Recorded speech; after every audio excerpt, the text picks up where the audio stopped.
a Mishnah that many people know. Allie, can you unmute yourself? Oh, sorry. There we go. Do you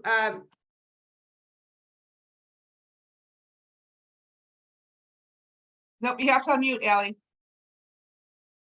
okay, now do you hear me? Good. Okay. So we're moving on now to chapter 4, Mishnah 1, which of course is very famous. And anyone who's been learning at L'Chaim Center, or learning for that matter, for any amount of time, knows the famous Mishnah. I actually did not use this book at all. Usually I like to look at it, and I didn't. So I wish I had, because it's important to touch point on this book. But this is the famous Mishnah from Ben Zoma, and it is essentially about the 4 characteristics that people tend to run after, that Shlomo HaMelech, King Solomon, wisely calls vanity, meaning when we're pursuing this outside of ourselves, ultimately it doesn't have sticking power. But and this is, we learn this in King Solomon in Proverbs, we learn this in Yirmiyahu, in Jeremiah, in one of the prophets. But what Ben Zoma tells us is when we resist the urge to look for these 4 qualities outside of ourselves and actually understand that they're internal qualities that we can own within our essential selves, within ourselves, they are true, they are everlasting, they are real. And there's 4 of them. There's wisdom, there's wealth, there's might, and there's strength. And there's wisdom, there's strength, there's wealth, and there's honor. So we're going to now learn Ben Zoma, who lived at I think the first part of the 2nd century, who was a student of many of the great sages who preceded him. We're now going to learn about these 4 qualities, and the most important thing to take from them is almost like what Rav Noach Weinberg, who founded Aish HaTorah, would talk about, that there exists the counterfeit variety. There's always, every quality has almost like a counterfeit, and then the authentic variety. The counterfeit's always going to be external to ourselves, and which doesn't mean it doesn't have any value, but for it to have essential value, it has to be internal within ourselves. So I'm going to read it in Hebrew, one at a time, and we're going to take a look. Ben Zoma Omer, this is page 87 in our book. This is chapter 4, verse 1. Esuhu Chacham, who is the wise person? Halomed mikol Adam, the person who learns from everybody. And then almost as if in parentheses, Shene'amar mikol halamde haskalti ki adotecha sichali. As it is said, from all my teachers I have learned, for your testimonies are my meditation. That's from the book of Psalms. We're not going to focus on the parentheses part. We're really going to take a look at the 4 qualities that exist almost like in an artificial state, in a counterfeit state, and then understand what it means to really exude, to embody wisdom. Okay, so Ezahu Chacham, who is the wise person? It is worth thinking about who we accord wisdom to in our society at large, what it means, who we look up to as wise. I'm not going to really pontificate about that, because we can talk about it. You can think about it for yourself. Who in our culture do we call knowledgeable or wise? And what is real wisdom? So, okay, I took a few notes here. I want to be mindful of them. Okay, so the most important critical bottom line about all 4 of these traits is that they are not something that we have. They're something that we are. So when we find ourselves pursuing it on an external level, it's not that it doesn't have value, but we are getting caught up to a certain degree in the wrong pursuit, because wisdom isn't always something we acquire on the outside of us. It's truly an approach to life. Ben Zoma here is saying that a wise person has a very specific approach to life. Yes, you can get knowledge. You can glean knowledge from all sorts of outside sources, and you can become highly knowledgeable. But we also know that some of the wisest people in the world have done some of the worst things in the world. So we know that there's a quality of wisdom that's not something we possess, it's not something we acquire, but it's an approach to living. What is it? And he answers himself, Halomed mikol Adam, the person who learns from every person. The person who has an approach to life where every person they meet, and I think we can really relate to this. I think when we're living more consciously, we often do this, which is that every person that we meet, there's something you can learn from them. There's truly something you can learn from them. There's a virtue you can learn from everybody. Sometimes you learn what you don't want to be. Sometimes people, through their behavior, teach you what's very, very important about how to behave. You can learn very much from the people who trigger you, who you have kind of automatic negative responses toward, because very often they're qualities within us that we don't like, that we disown, that we don't want to look at, and it's easier to project them on other people than own the discomfort within ourselves. So everybody has, or at least most, have a virtue that we can learn. But I think what Ben Zoma is saying here is there is no human being who can't teach you an essential lesson about how to live well. First of all, it's just a better life to be on the lookout for those qualities that you want to live more deeply with yourself. It's a wonderful way to live. Instead of looking at other people as potential threats or as potential competition, or she's my type, he's not, sort of writing people off because of like an immediate positive or negative association, having the attitude toward living where everyone you meet has something wonderful to share, has something critical to learn, is a very spiritual idea. Because in essence, what it's saying is every single person is an aspect of divinity. In fact, it's funny because we were talking earlier on how Eve has to take a little break, but there was a Facebook post that she wrote. I don't go on Facebook very often, but I saw she wrote a post, which is, I'm exhausted.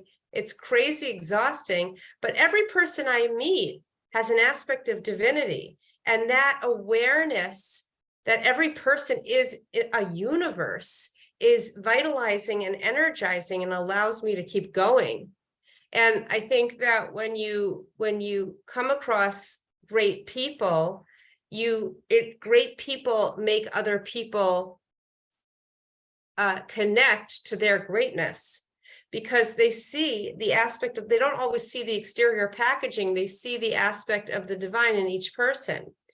So when we understand every human being is consciously created by an all-conscious creator, because there's something that really, honestly, only they can fulfill in the world. And quite remarkably, there has never been anyone exactly like them. And there never will be anyone exactly like them. Every single person is a unique phenomenon, an aspect of divinity, essentially unique, here for a reason, and I'm going to write them off as not my type, or just not at all my scene. or abhorrent to me.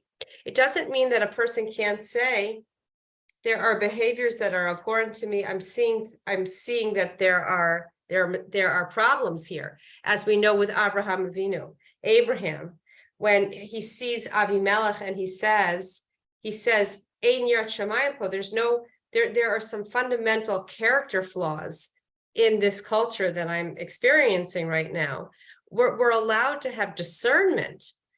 But the idea that Ben Zoma is saying here is every single person can teach you something. You'll be a lot happier if you look for the virtue in every person, because our mind hones in, really to anything that bolsters our own ego. So if we don't like someone, we're going to inherently find their faults and hone in on their faults.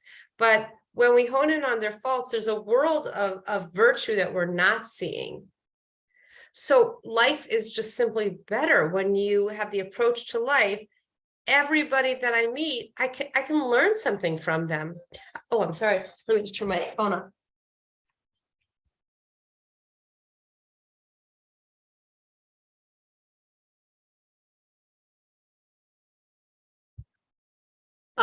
And sometimes people do things that are absolutely wrong. And it's also learning from them when you say, I see from the way that person just yelled, or I see the way they cut someone off in the line. I see what I don't want to be. I see from that, like Prabison or Punim, like I see from that face that person's like exuding, that how important it is to smile.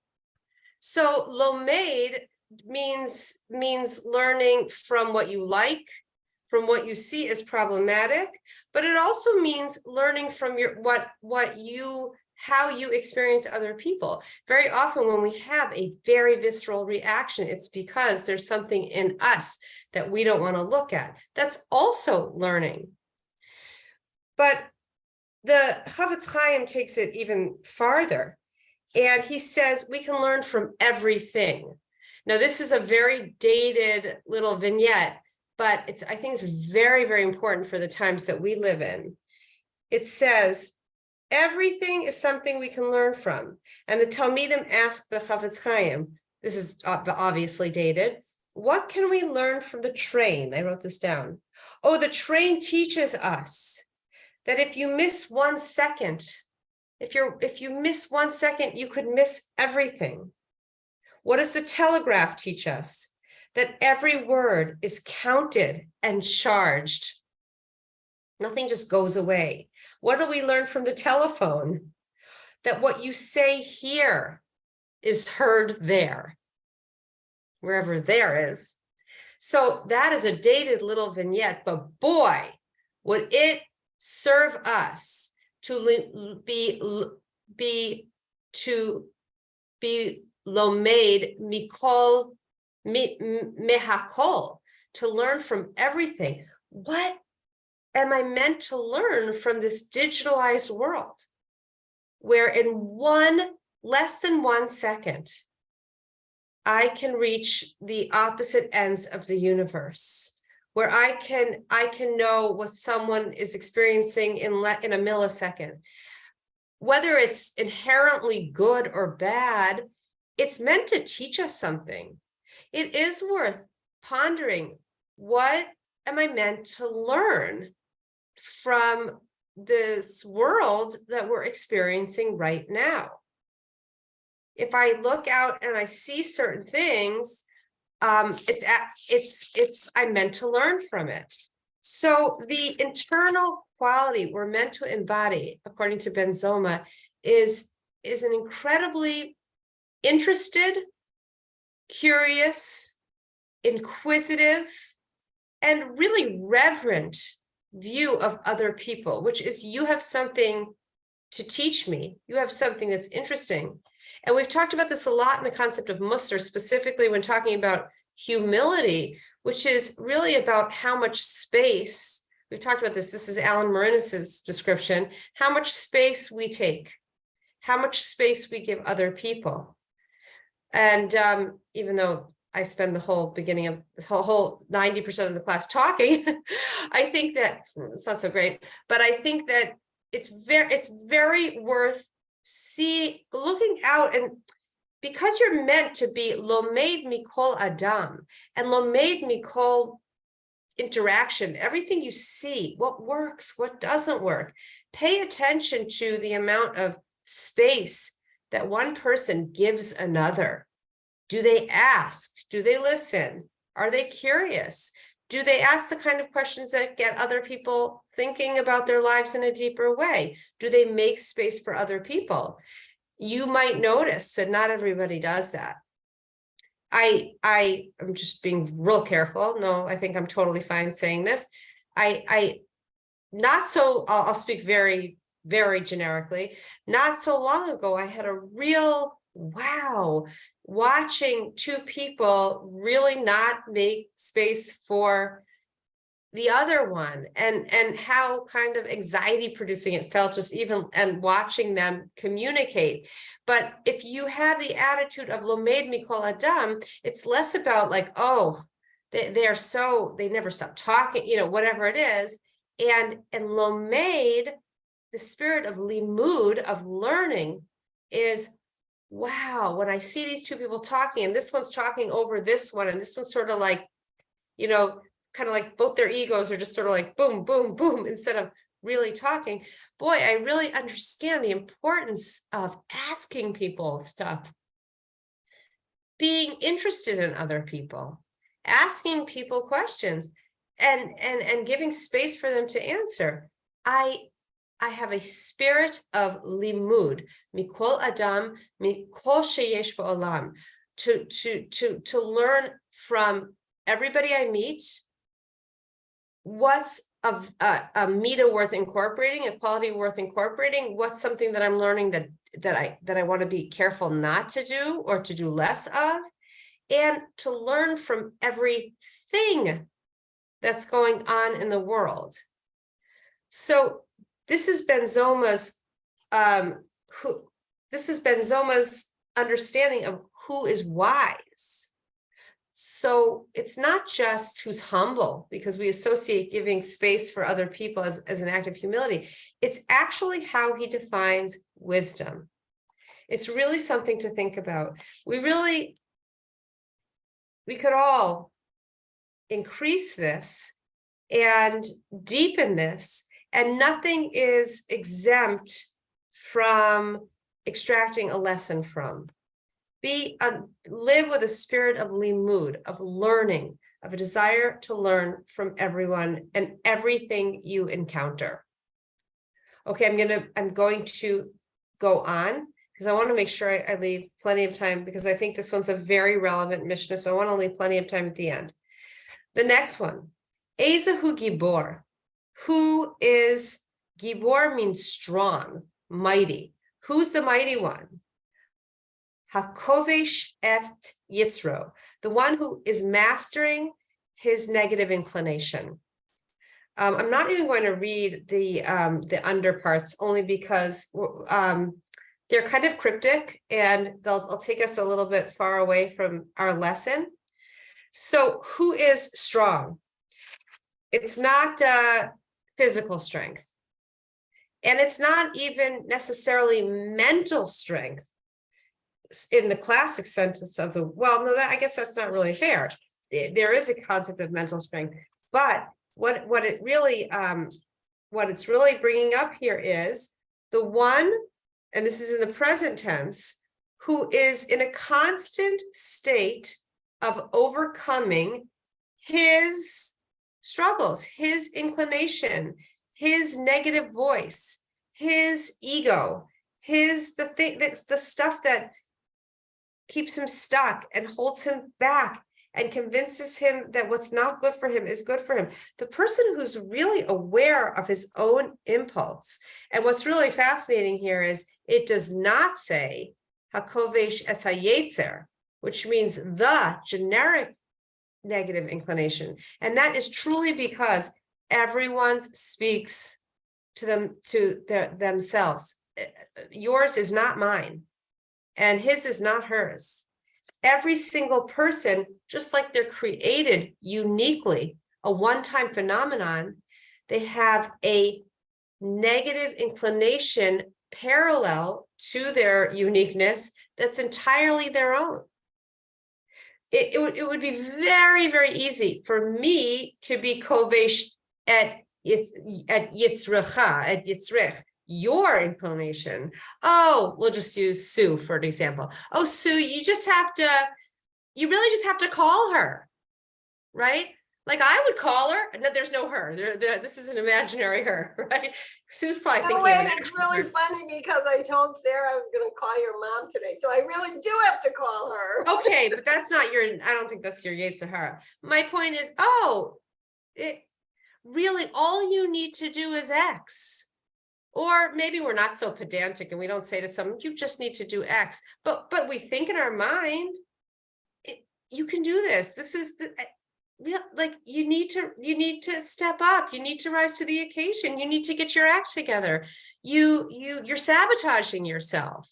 It's so easy for us to see somebody else's Yetzer Hara. And that really, interestingly, that's why we're told earlier in the Mishnah, way earlier in Pirkei Avot, aselech hachaver, create a rabbi for yourself, acquire aselech harav, make for yourself a rabbi, ukanelech hachaver, and acquire for yourself a friend. And what many of the sages say, why a friend? Why is a real friend who doesn't just yes man you, who doesn't just tell you, oh yes, you're great, you're terrific, but really tells you what's going on with you, really allows you to look at some hard stuff? Let's just say maybe you're on the same level of understanding, so to speak. Nobody's on the same level as anybody else, but let's just say you're peers. And they give the example and they give the answer because you don't have her Yetzer Hara and she doesn't have yours. So there are things you're going to be able to see in a friend. Now you have to be very careful because you're put in this world to be kovesh at your yetzer, not hers or his. But what a friend who truly cares about you can do is they don't possess the internal battle, or even from a psychological perspective, the ego story. The ego story is basically like if you say the words, if you start the sentence, I am ... and you fill in the blank. I am lazy. I am smart. I am always the first to arrive somewhere. I am, never organized. However you fill out the I am, that's sort of your story. And your ego seeks to keep your identity very protected, to not change that story. But another person doesn't have that. So a friend is one who cares about you, who wants the best for you, and doesn't possess your Yetzer. And so has a degree of objectivity around you. But at the end of the day, your job is not to subdue anybody else's inclination but your own. And interestingly, it does not say Ezehu Gibor, who is the strong person, Hakavash et Yitzro, the one who subdued his inclination. Because you will always, as long as you're alive, you will always have a negative voice, a voice that's telling you a story about who you are, what you're capable of, what you're good at, what you're not good at, what trips you up, what keeps you stuck, what keeps you in conflict with other people. You're always going to have that story. And so the word is in the present tense because it's an eternal, as long as we're in this world, it's an eternal struggle. So many times in the Talmud, a picture is painted of a conventional enemy, right? A Ukrainian sees a Russian, they have different uniforms. They know who the enemy is.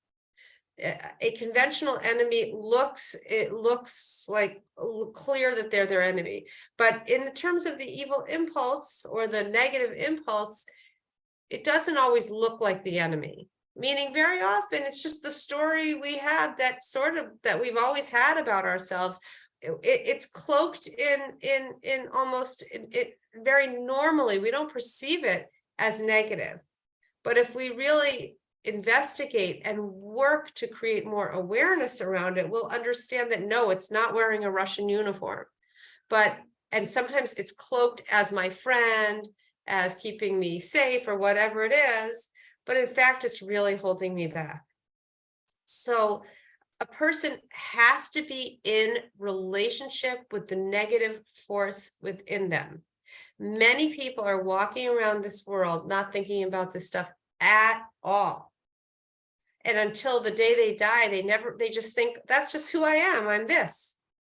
But the definition of strength is, I realize how I'm holding myself back.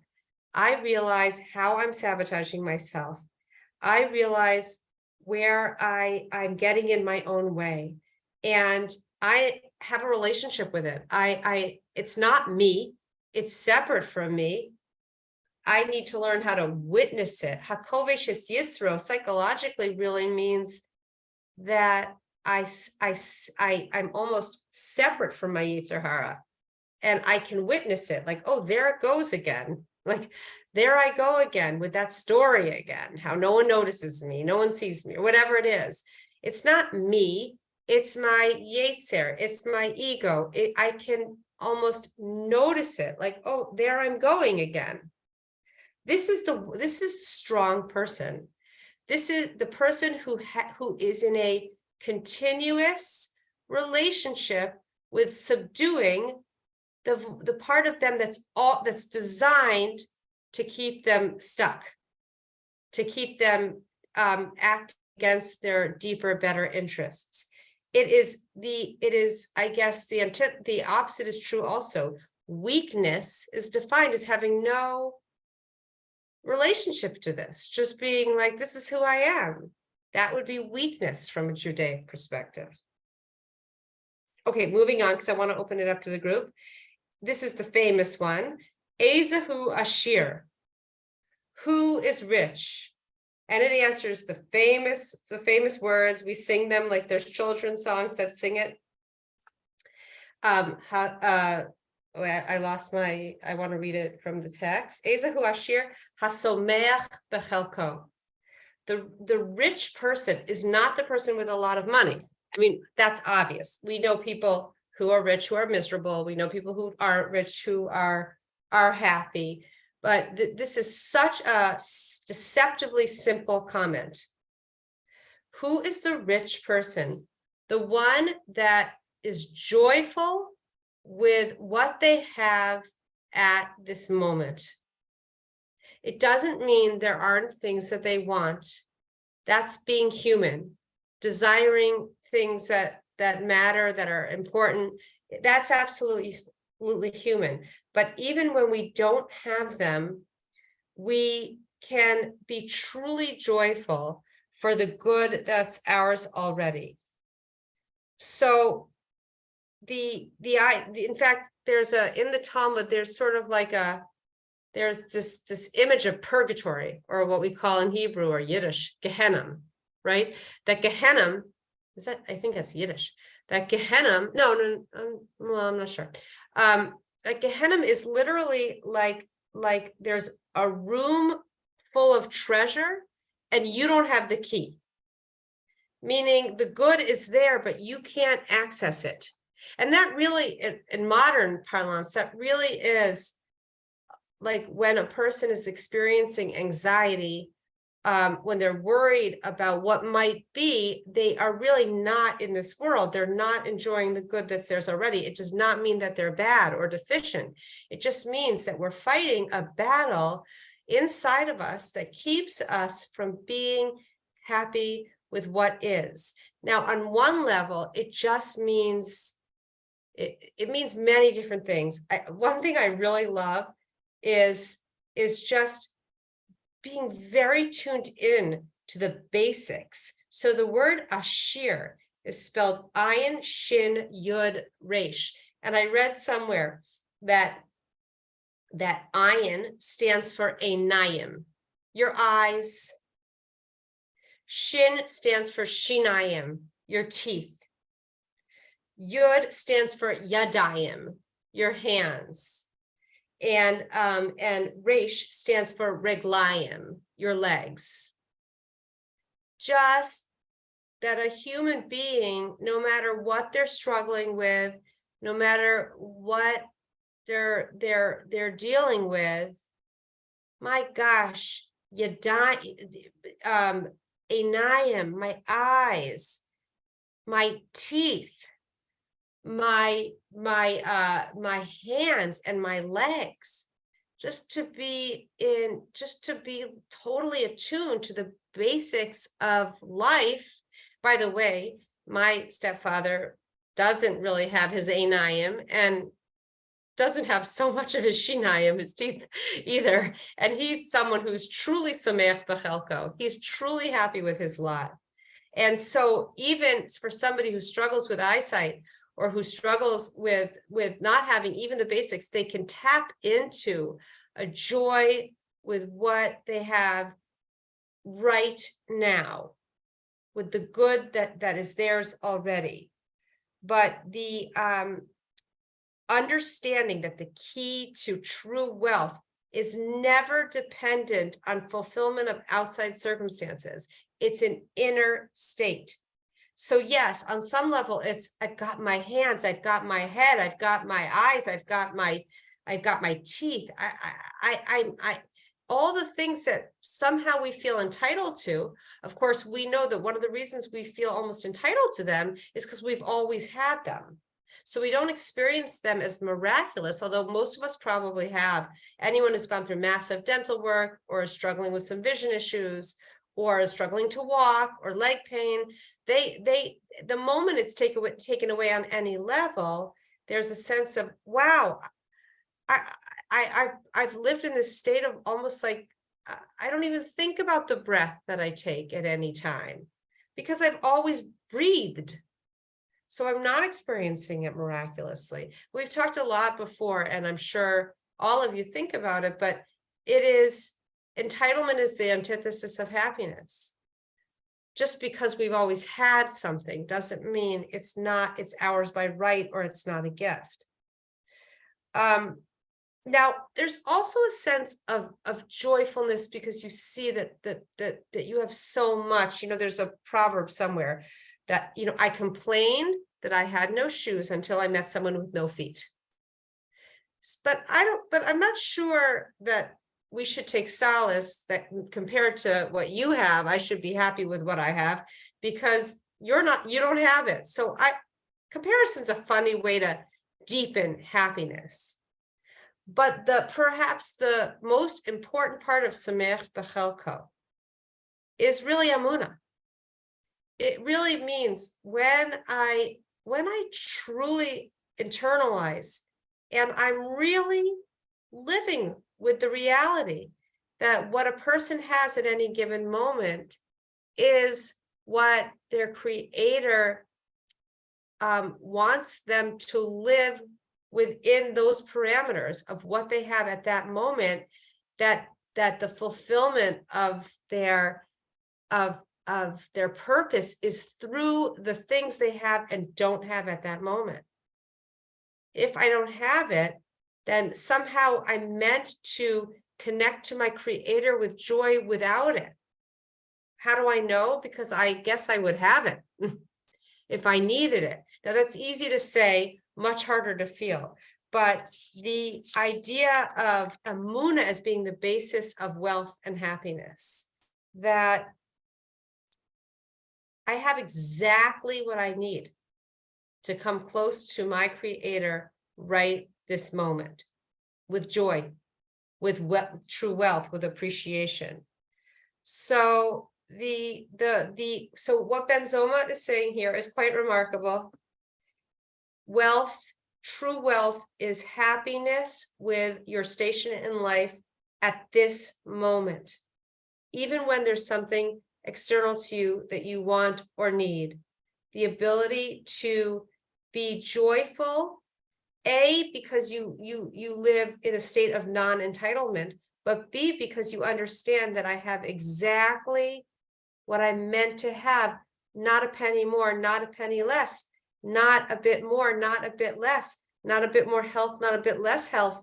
I am in the exact state of what I'm meant to have in order to fulfill my purpose at this moment. If I was meant to have something else, I would have it. This is the deepest truth. It's very hard to live with when something is really lacking, but this is the secret to happiness. Okay, he ends off with Ezehu Michubad. Who is the honored person? Okay, now we live in a world, oh my gosh, I don't even know the names of like who's getting all the honor these days, like all the honor and all the honor. But again, Ben Zoma is turning it on his head. And he's saying the one who really, really think about this. This is not just, this is really it. The person who's honored is the person who honors other people. Ezehu mechubad hamachabed et habriot, is the one who honors other people. So the this is basically the truth that when we want the honor, the more we chase after it, the less we receive it. But the more we give it in a real way, the more honorable we are. The more we look for the good in other people, we comment on the good in other people. We comment on the things that we see in other people. We even work on ourselves to take pleasure in what other people have and do and comment on it, not just experience it, but verbalize it to them. The more honorable we are as people, we actually see this. This is like verifiable in real time, and there's we've told the story so many times. It's a famous story from Medrash or something, some Jewish source, where there's a man who comes to the rabbi and says, Rebbe, I just don't get it. I'm working so hard to honor other people. All the time I'm honoring other people, but no one seems to be honoring me. And the rabbi says to him, that's because the whole time you're honoring other people, you're looking across you're looking over your shoulder to see if they're honoring you. So it's one of those things that, yes, you will be more honored if you honor others, but you have to honor others lishma, for the sake. Lishma means for the sake of it, for the point of it, not to get the honor yourself. So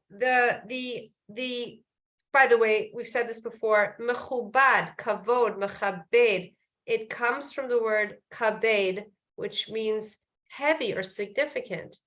That another person's honor, that another person's esteem, sense of themselves is heavy. It's serious business. And you have the power to remind someone about their significance. So this is, I'll end here, but I'll end by just saying what I love about this Mishnah. It's super famous. We've quoted it a million times, but it really, really points to human potential and how powerful we are. When we understand that we are wise, when we just learn from other people, when we're strong, when we're working on our own stuff, when we're rich, when we truly learn to take pleasure in the good that is ours already, and we're honorable when we're seeking to see the good and verbalize it to others. These are not terribly hard, and they all point to how much power we have to make the world a better place and to live like really good, positive lives. I like this Mishnah because it's positive. It's not terribly hard to do. It's the right way to live. And it points to just how powerful we are and how possible it is to attain real virtues, non-counterfeit versions of the most important virtues. And to understand, yes, it's nice to have money. Yes, it's nice to have some degree of recognition and significance out there. Yes, it is nice to be fit and to be physically fit. These things are all important. They're not to be negated, but they're not the eternal, essential meta or value that we're talking about. That is internal. That's deeper. And those are the things that Benzoma is coming to teach us. Okay, let's open it up to the group because I know everyone has something to say about one of these or all of them in their own lives, how to deepen it, how to, yeah, hi, Hannah. First of all, Mazel Tov. She's You're hard to hear. Can you hear me now? Yeah, that's a little better. Okay, so Mazel Tov, she's adorable. Your new baby. Thank you. What I wanted to do, I totally agree with you. I've studied this Mishnah many times with other people, and I've noticed that one thing that I really enjoy doing is when you smile at people because of who you are, then it's always reflective. You know, so it's kind of like, you know, by a friend and all this other stuff. I honestly believe, I had this discussion the other day here, that if you have somebody that you know that's not like nice or whatever, and you smile at them, it's amazing what you get back. It's like if this, you see how deceptively simple all this stuff is? Like Hannah's giving such a simple but so easily forgotten and so important. It's like deceptively, this is a deceptively simple lesson, but it's so critical. Thanks, Hannah. So critical. And clearly we are wired. Hashem created us. We are created to use this mouth, these teeth, this smile to change the reality of other people. You know, again, halomed mihakol, who learns from everything. Wow, what do I learn from the fact that I have this, I can do something with my mouth, to Hannah's point, that actually changes people's inner states. Like, what can I learn about that? So Hannah's taking this simple point, but really it's so deep, like, whoa, God gave me this way to cheer people up with my face. Let's call it a smile. It's so awesome. I'm like learning about, just even learning from the human body, what we're capable of doing. So it's on and on and on. Yeah. Well, wait, Thank you, Ellie, I just want to add real quick, and I've noticed, especially with young children, you know, you see them, they start crying, you smile at them, and they smile back. With who? I can't hear you. Younger children. Oh, with younger children. Okay. Yeah. Sorry, you're a little fuzzy, your voice. That's because I'm in Arizona. It's far away from you. Yeah, right. Who else? Okay, we've got Stephen and Susie. Susie, you go next. Nope, you're muted. What can we learn from the mute button? There's a famous story, and I don't know where it comes from, but you probably do it. Some of you have probably already heard it, but I think it's worth repeating. That the difference between heaven and hell, that's what the story reflects. And there's a bunch of people sitting at a long table on either side. And in hell, they have very, very long arms. And so they have this bounteous display of food in front of them, and everything is so sumptuous, but they can't get it to their mouths because their arms are too long. So they have it, but they can't access it. Right. And then heaven is the exact same table, the exact same people, but they're using the length of their arms to feed the person across from them. And the person across from them is feeding them. And so I think that it's an image that stands in your mind that makes you see, you know, what, if you change your perspective and include other people in your perspective, then you make the whole world better. I love that. It's from the Gemara. And I think that it's also heaven and hell in this world. That's what's so ironic, that hell in this world is, there's so much that's good and I can't reach it. Like, I don't have the key. I'm not seeing it. I'm not experiencing it. But I can have the same amount of stuff. And if I see that it's there to share it, it's heaven and hell in the next world and also in this world, which is, I think, one of the most powerful parts of that Gemara is it's really true in our lives, in our own lives, in this world too. Definitely. Okay, Stephen. This mission is kind of making me think about last week's. It's when we were talking about who is rich, one who rejoices in what he has at this moment. And then last week, we were talking about if there is no flour, there is no Torah. So without a certain basic level of, I guess, sustenance, we really have a difficult time, I guess, exploring the spiritual, right? But yet we're saying at the same time that we have exactly what it is that we need at the moment to be happy and to be joyful in this world.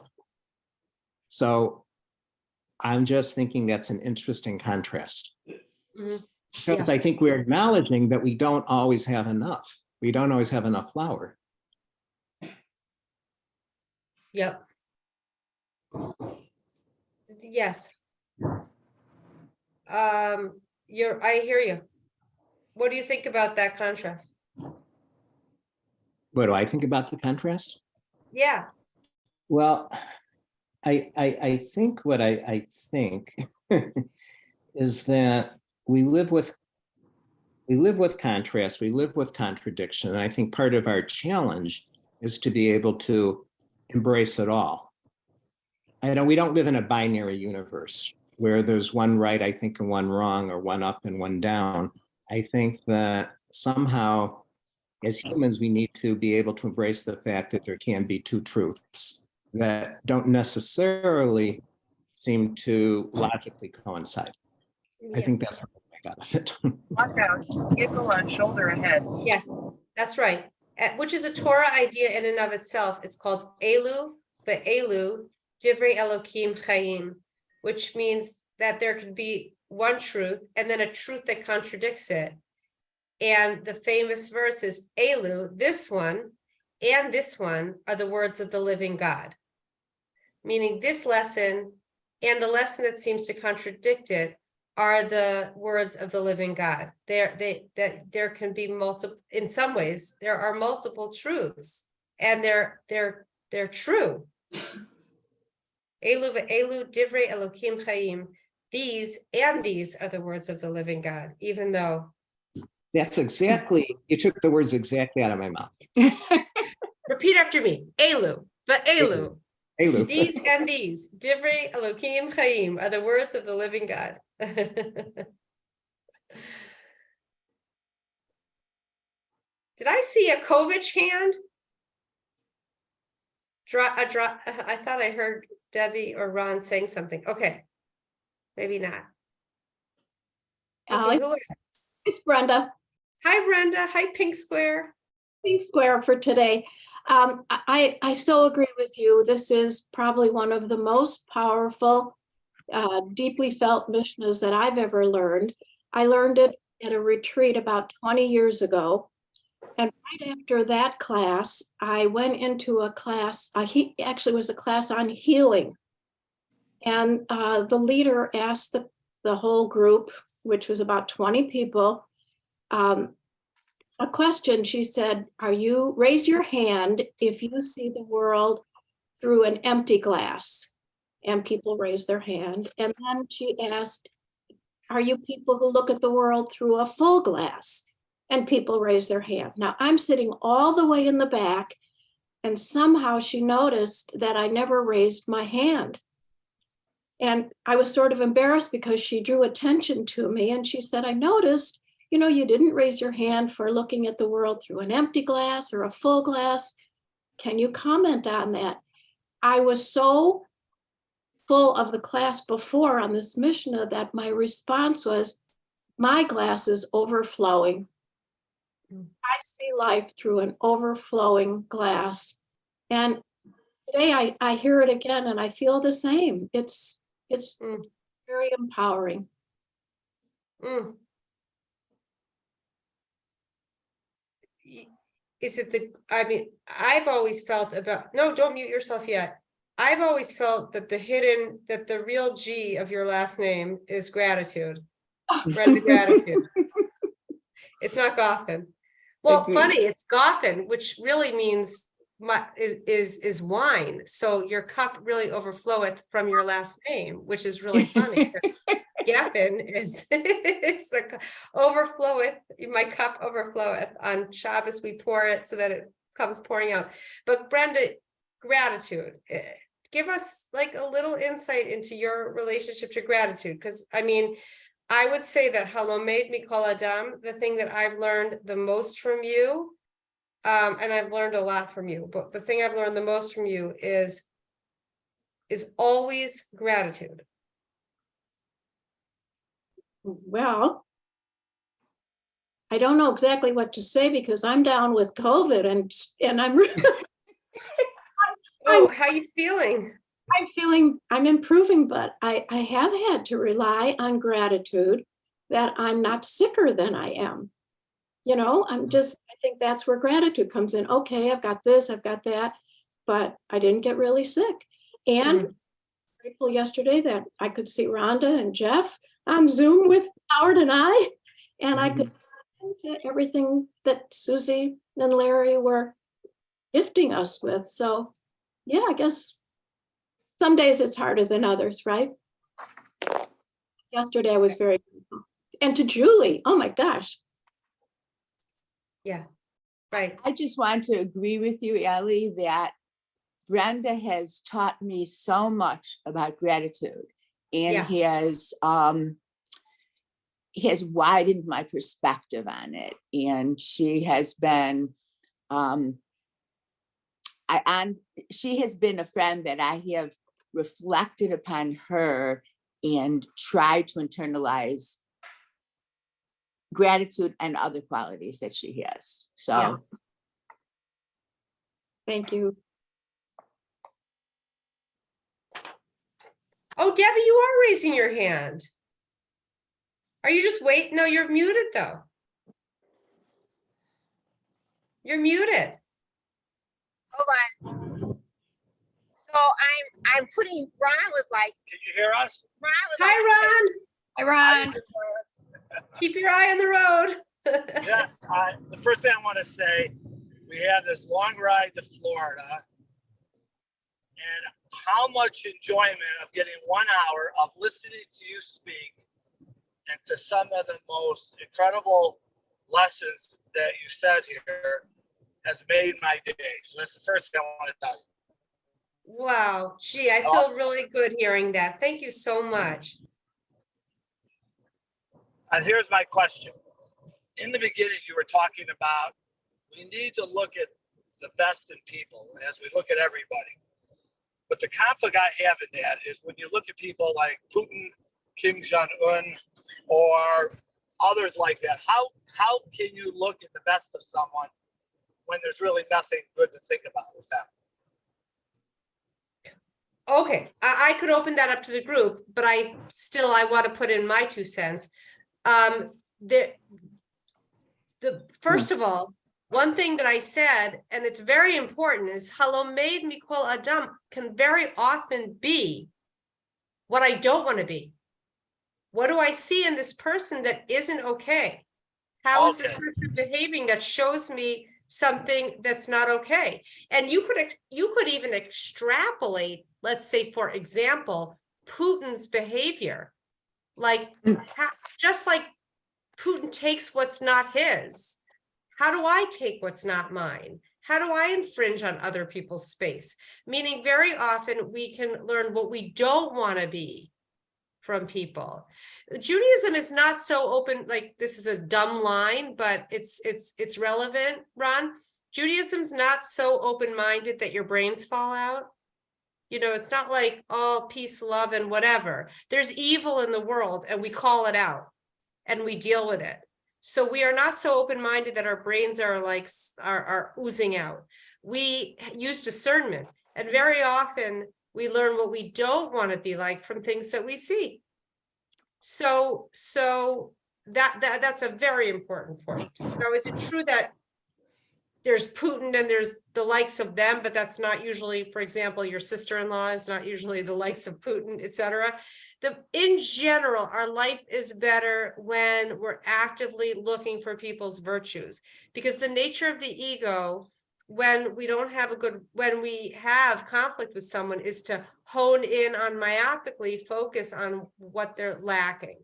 So it is a better way to live, to look at people's virtues, but that doesn't mean that sometimes there's just plain evil or bad, and we learn what not to do. We're learning all the time. Wow, I'm learning just based on this conversation I just had, something I don't want to do. But the essential $24,000 like bottom line is that we are in learning mode, activated learning mode all the time. That we're receptive to learning some sort of lesson from everything and everybody we interface with. That's great. Thank you very much.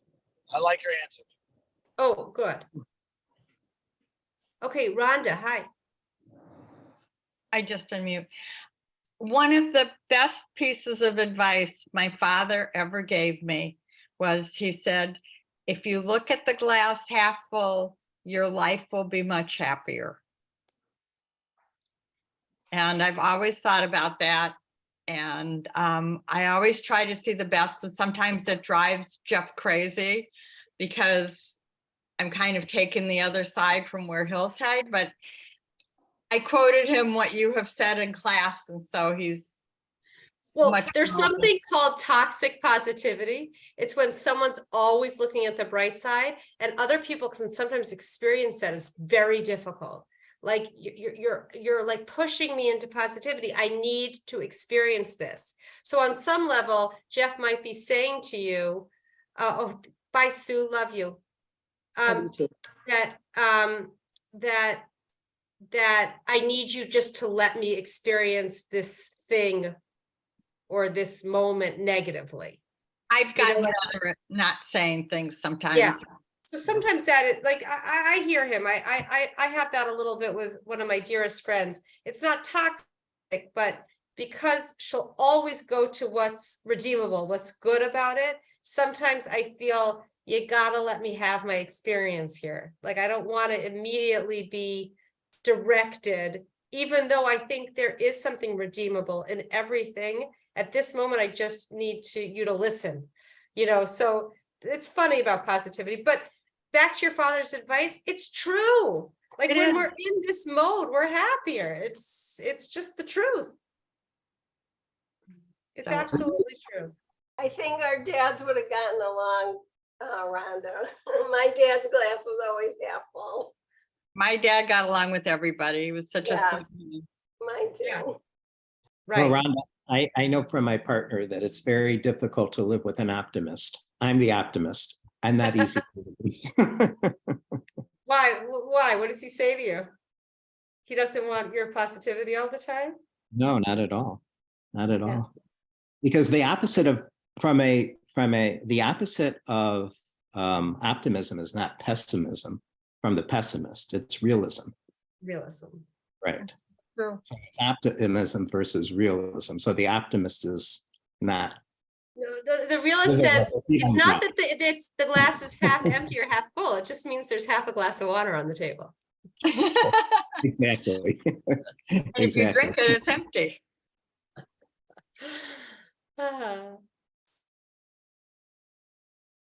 Okay, things to think about, everybody. We're over time, but Great class. I love Really hearing great, your Ally. comments. They're golden. They're absolutely golden. Brenda, Rafua Shalema, have Yeah, a complete feel better. recovery. Brenda, if you need anything, holler. Feel better, Brenda. Oh, my son just walked in. All right, everybody. Much love. Enjoy if you're going to all these great And events, hi- Michael Oren, happy- enjoy that. Happy Enjoy the things. Hanukkah, happy Hanukkah, happy And Hanukkah. happy Hanukkah, everybody. Yeah, Hag Orim Sameach. Thank you. bye. Bye, everybody. Bye-bye.